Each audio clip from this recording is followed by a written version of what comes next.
This is Dr. Ace at Golden Gate Chiropractic in San Francisco, California, and today we'll be going over the split leg founder or the split leg decompression breathing. And so to start that, what you want to do, we'll start left leg first. So left leg forward, right leg back. You want the right leg to be fully on the ground with the heel on the ground and turned just a little bit in so your back toes are pointing towards your front heel. So just a little bit turned in while the other one is straight ahead. Slight bend in the front knee, keeping the back leg relatively straight.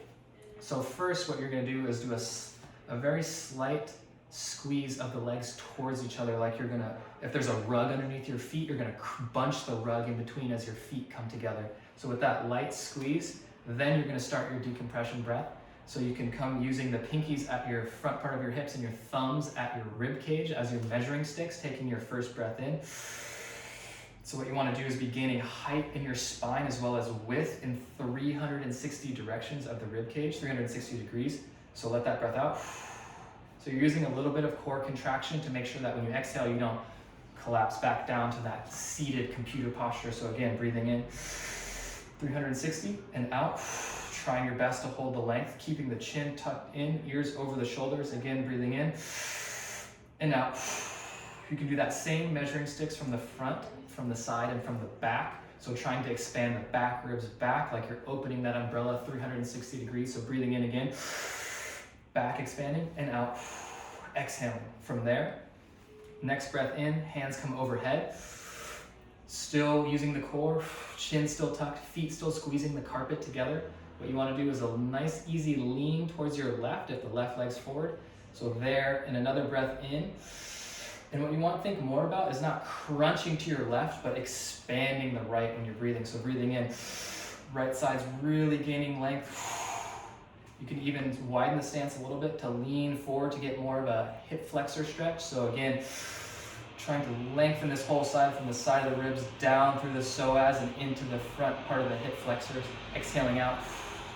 Using the core on this side, not just your spine, to crunch back here to back to neutral. Then hands can come from overhead to forward here, squeezing the fingers together. And this is what we're trying to train when you're leaning forward to empty the dishwasher, leaning forward to brush your teeth, leaning forward to wash your hands, making sure that your spine is still neutral.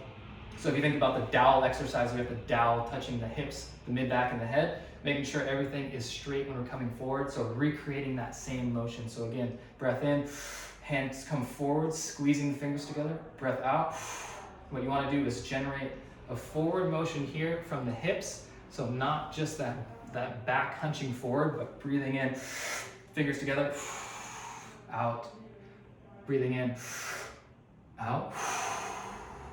Coming back, and we'll do another one here. In and out here, still squeezing the feet, trying to maintain the chin tuck, not letting it come forward like this. And out, and back. And then you can shake that out. We could do the same thing going the other direction. So that would be right foot forward, left foot back. Again, left leg turned in slightly to the front of the right heel, squeezing that carpet together. Your decompression breath, gaining height here. Exhale, trying not to collapse. And out. Chin still tucked.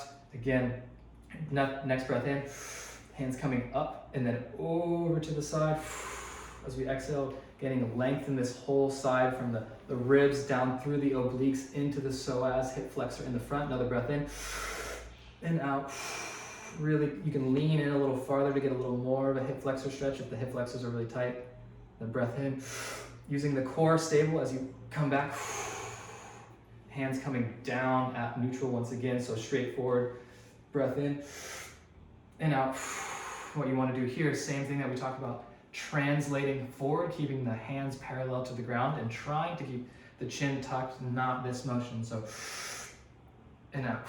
Holding the forward lean position. And slowly coming back. And letting the hands come down, foot can step forward. So that's something to replicate any type of leaning forward motion here to protect the spine. If you have any questions, feel free to reach out. Look forward to hearing from you soon.